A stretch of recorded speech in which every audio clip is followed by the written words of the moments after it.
Olha só as experiências impactantes que este médico vivenciou. Veja comigo até o final. Muitas das cirurgias que eu pegava para fazer só tem uma justificativa para aquelas pessoas terem se saído bem, era Deus. Antes de começar a cirurgia, eu fazia questão de chegar antes do anestesista, porque senão ele dava o pré-anestésico e não dava mais certo. Então eu chegava antes e dizia, olha, eu só faço dar ponto, suturar.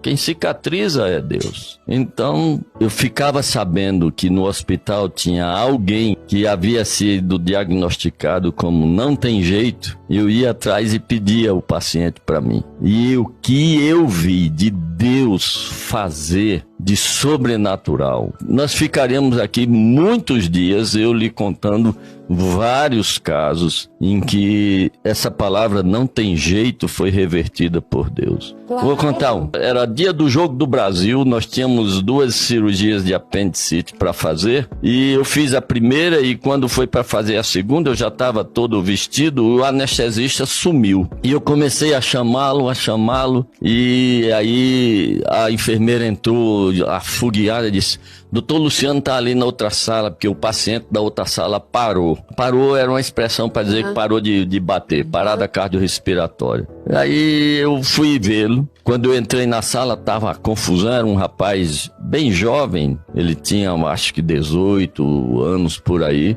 ele tinha um problema no braço, na infância tinha tido uma fratura e consolidou torto e o colega foi ajeitar. Uma anestesia simples, mas ele fez um choque anafilático, fez uma reação anormal e fez uma parada cardiorrespiratória. E eles estavam lá massageando, mas não estava sendo efetivo. E como eu estava esterilizado, já vestido, preparado para a cirurgia, eu pedi que eles afastassem. E aí eu abri o peito e meti a mão para fazer a massagem direto no coração, apertando. E aí, quando eu fazia a massagem, ele melhorava a coloração, voltava o pulso. Mas quando eu soltava, ele parava. E a gente já tinha feito injeção de adrenalina no coração, já tinha feito tudo o que podia fazer.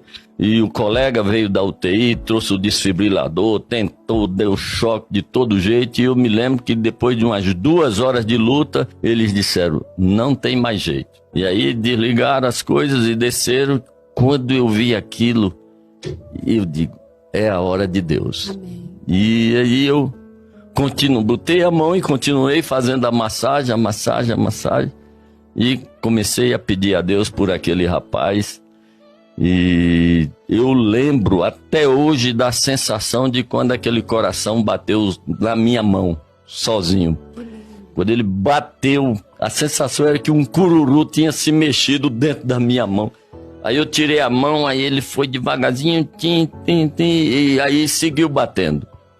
Aí eu disse pro anestesista que ele estava arrasado, ele era novo na cidade, estava muito mal. Eu digo, querido, fique calmo, veja o que Deus está fazendo. E aí mostrei o coração batendo. Aí ele levantou as pálpebras para me mostrar as pupilas já dilatadas. Ele disse, mas olhe para aqui, como é que tá? Ele queria me dizer que estava descerebrado. Aí eu disse, olha, o Deus que bota um coração para bater, bota um cérebro para funcionar. Para resumir, no dia seguinte o rapaz estava na UTI, mas consciente, tomando café. Isso foi no comecinho do ano. Quando foi em fevereiro, ele estava conosco no acampamento da igreja, jogando bola. E Deus operou de forma absolutamente sobrenatural, absurdamente sobrenatural. Eu me lembro de um ladrão, ele estava assaltando uma construção, levando um saco de cimento, e o cara atirou, o vigilante atirou contra ele, ele teve uma lesão gravíssima de fígado, e eu comecei a cirurgia dele e não tinha como resolver, tinha pego a veia cava e era muito difícil sair. E eu me lembro que ele estava tão mal que eu não tive condição de falar de Jesus antes. Eu cheguei e ele já estava anestesiado e eu já fui direto fazendo a cirurgia. E lá bastante eu já estava exausto. E eu disse para o anestesista, como é que estão as coisas aí? Ele disse, rapaz, aqui tá tudo zero. Eu disse, como é isso? Ele disse, não tem pulso, não tem pressão, não tem nada. E ele disse, e aí? Eu digo, aqui, o que eu tinha de fazer eu já fiz, não tem mais o que fazer não.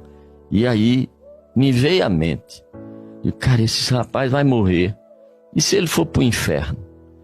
E aí eu disse, meu Deus, dê a chance dele ir para UTI, que eu vou falar de Jesus para ele. Aí de repente o anestesista disse, rapaz, o que é que tu fez aí? Eu disse, rapaz, o que eu já estava fazendo. Ele disse, pois aqui tá melhorando. Eu digo, eu não acredito não. Eu disse, rapaz, eu acabei de orar, Deus está fazendo, você não acredita. Em resumo, eu terminei ali às pressas, levei ele para UTI, e aí depois, na segunda-feira, eu precisava fazer uma outra cirurgia, porque a condição dele era tão péssima que não dava para fazer tudo. E aí eu disse à enfermeira, diga a ele que fique em jejum, que eu vou fazer uma outra cirurgia nele. Aí a enfermeira chegou rindo, disse, o que foi? Ele disse que não deixa o senhor operar ele mais não, que o problema dele agora é fome. Eu digo, chama ele aqui. Aí ele veio, sentou, me lembro, ele era bem moreno e bem alto. Eu digo, você me conhece? Ele disse, não. Depois eu sou o Dr. Carlos Alberto, você chegou aqui na quinta-feira, era quinta-feira de Semana Santa. Estava morrendo, aconteceu isso, assim, assim, assim.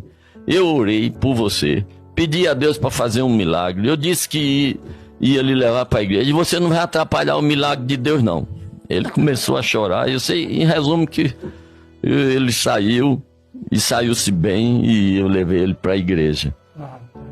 Mas na mesma semana, eu operei um garoto de 3 anos, que o irmãozinho brincando disparou uma arma contra ele.